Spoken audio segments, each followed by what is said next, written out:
just in my state of mind, if I got a hook that's just awesome, but I don't have anything to go with it, I'm going to be paranoid about using that because I don't want to pair it with something that's going to bring that down or is going to potentially waste it. Yeah, you don't want to like force your art. Mm-hmm, exactly. But the thing is, if you pair it with something good, you still don't, like, in your mind, if it could be good, but just somebody else's ear, you don't know what it's going to be. But that's also kind of the fun of making art, is you don't know what someone else is going to make of it. And whether it's lyrically, the way the chords sound, the way it progresses, the emotions that it invokes in somebody, it varies. I think in addition to this long-term set it on the back burner, to come back and like see how these ideas have mutated, I am a strong advocate for objective distance as part of the creative process. Because, yeah, any two ideas can be put together. A lot of pop songs, any verse can be changed out with a verse from a different song, and it would be a different song. But there's so many options when you're creating. I think the most important thing is to do something and then look back on it later. Say, is that good or is that bad? Like, I'm a strong advocate for recording a demo as soon as you possibly can. Doesn't need to sound good. Doesn't need to have full instruments, but put something out there, material in the world that you can like sleep on, listen back. And if you think, okay, this makes sense, keep it. If you think this is not all it could be, then now you've got proof that that's not all it could be. You're not going out on a limb saying maybe it is, maybe it isn't. That's what really upsets me with a lot of visual artists is I'll use like my style. I like to draw in pencil for the outlines and then go back in and draw with marker. I'll even sometimes start with marker for fun. But anytime I make a piece of art that I don't like, it's staying in my house. Like, I'm not throwing it away ever. Because I've had things I've worked on and I've gotten the pencil sketch done and been like, oh, this idea kind of sucks. Like, it's not really that good. I wasn't in like the right state to really be creative on this one. I'll just leave it. But then I'll come back a year later and be like, ooh, I have pencil outlines on a piece of art. Let me come back in right now and fill out those with marker. And then once I fill them back in with marker and stuff in like a new light, it starts to really look good to me. And I'm like, ooh, this was a good idea. And similar with some marker drawings, I've like done ones that I've almost thrown away that I've been like, I'm just going to hold on to it for a little bit, even though I think it looks like shit. And then I hold on to it for like a year, 2 years. And then I go back and I'm like, ooh, if I do this on it, then that'll actually fix all the problems I had with it before. And I'll go in and like almost fully redo it by covering up the other things. But I at least had a framework that a previous version of myself gave to me. It's almost like getting a coloring book that you made yourself. It's a thing of like, ooh, here's the outline. Now let me go fill it in and perfect it. Because when you first made it, you might have been in the building block stage. And when you come back to it, you might be in like I don't want to do the building blocks. I just want to go to the refining phase of this project. And there you go. You have projects you made before that are in the refining phase. And you can go in and really like polish up a little bit.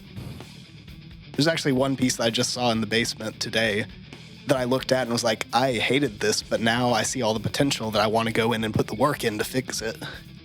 I imagine that's similar to your recorded demo as soon as you can. So if like the mood strikes you, you can go in and polish it up. Exactly. If you're in the case you really want to like smooth some edges, it's like, let me add a lead to it. Let me add some synths. Yeah. And just narrowing your options into a framework. Who was the person who said, if you want to make a great sculpture, you take a piece of marble, you carve away anything that doesn't look like a sculpture? I don't know, but it was a good sculpture, dude. Yeah. That's how all art works. You start out with 12 notes across any amount of space between notes, between like 0.3 BPM and 600 something. I forget what the psychological limits of speed are supposed to be in music. But yeah, close to infinite options. And then you just carve away anything that isn't what your song is by putting one note after another. You gotta chisel away sometimes.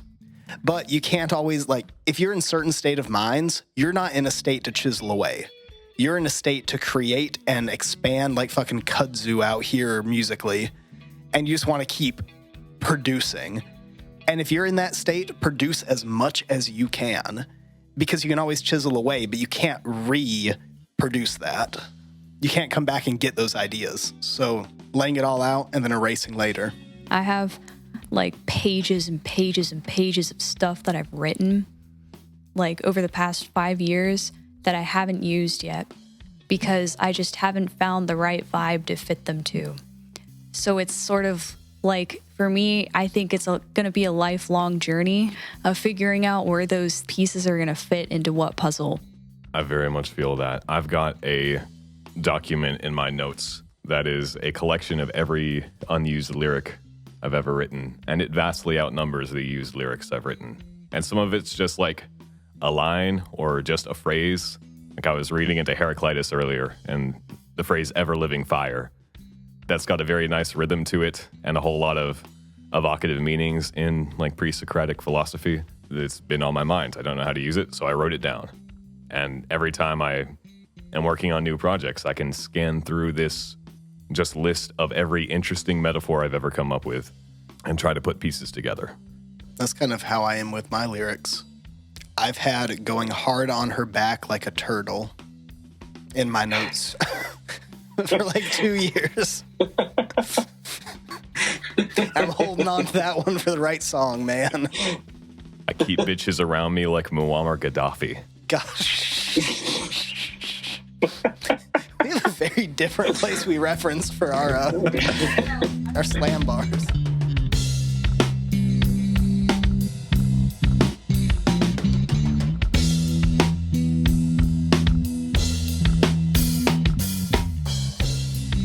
I know, like, I've written stuff, whether it be just guitar riffs or I come up with something in my head or lyrics or whatever, like whether I've tried to make it rhyme on purpose, follow a scheme or what, and I just put it there. Whether or not I, follow a certain scheme is different. I usually try to some degree. That way there's some sort of organization to it. I don't know if that's just me being OCD or what, but I've got... I don't know how much I have written, to be honest with you, because it's totally randomized when I do. Like, I've got stuff from COVID. I've got stuff from whenever, like, this last year was pretty rough for me. And I have stuff that I wrote during then. I have stuff that I wrote in between.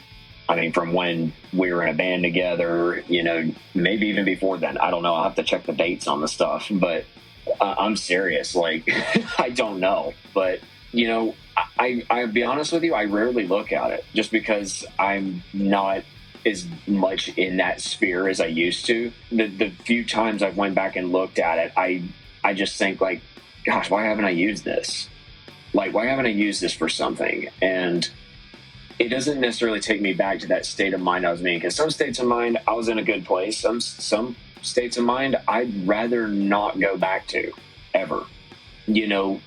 I guess I'm not necessarily to focus on the negative, but when you're in a really bad place, like a really bad state of mind, like a dark place, for me, I find it hard to focus sometimes.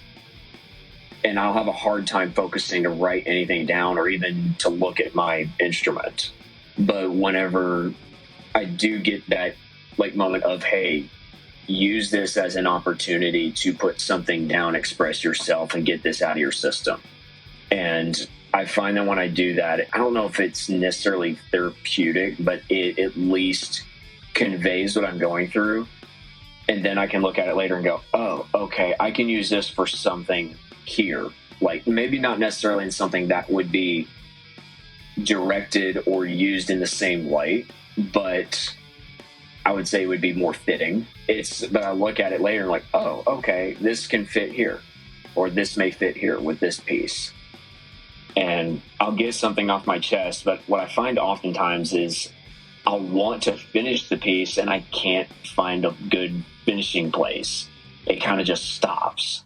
And I don't know if anyone else runs into that same problem where, like, I'll go and go and go, and then I'm like, I'm trying to get this last little bit out and I don't know how to convey it. I just hit a wall. I would say that's because in that current moment, you haven't finished it. Like, your emotional state at that time isn't finished. So how can you resolve a song when you haven't resolved your feelings? It just doesn't make sense. You have to get through that point for you to understand how this whole energy resolves. Like, you can't write the end to your life story if you're still going through your life story. Yeah, I have found the songs I write that come from dark places, which, I don't know what the word would be, dark, cynical, Melancholic. for all the various metal emo tropes that Impulse Machine fits in. I write very few songs when I'm sad or like inspired by sad events. I can probably name 2, and one isn't even released.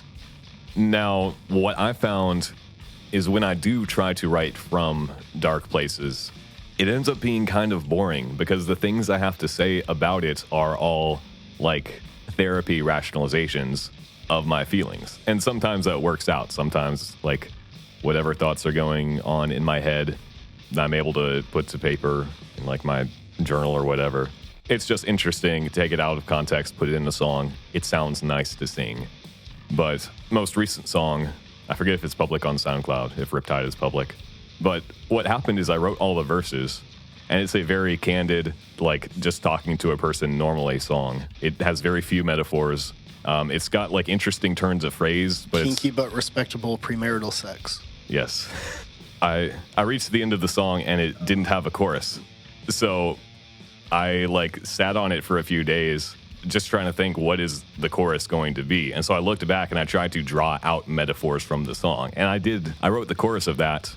Very sober, very analytic. I'm like, what sorts of images constitute the emotional, visual heart of the song? The verses are all very straightforward, very direct expressions of my feelings. So the chorus, as is often my philosophy, the chorus should be contrast to the verse. And so that was an analytical example, but the things I approached from a purely theoretical songwriting 101, apply these techniques, is the most abstract part of the song.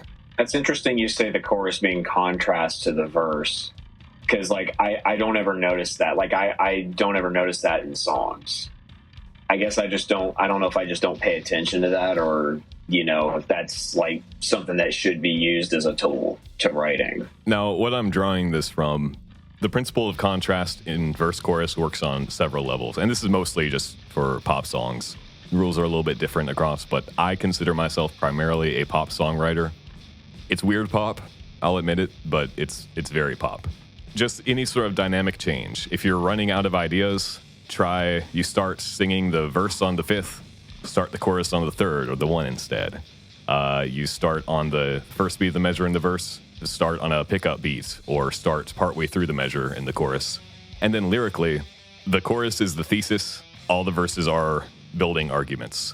So a lot of pop songs, if you pay attention, what will happen is each verse develops one sort of image or one story, and then the chorus is the thematic reflection on what unites the stories. Again, mostly pop songs, but if you start paying attention to that formula, you'll see it pretty much everywhere. Okay.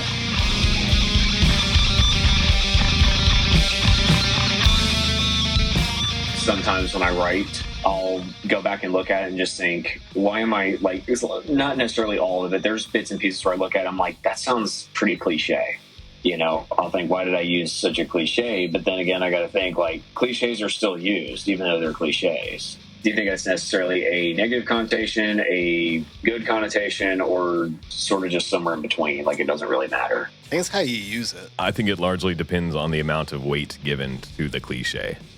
So if you've got a cliche metaphor that is the heart of the song, it's like this is what you reference in the chorus, it's what every verse ties into, that's probably a problem. That's something you should start rethinking. Whereas if it's sort of a filler line to get you to a better punchline, so to speak, I think this is what hip-hop has really taught a lot of people about writing good lyrics is it's a series of punchlines. The lyric is supposed to punch you, catch you off guard in a way, not necessarily in a funny way. Sometimes it's like catches you off guard with how freaking sad this person is.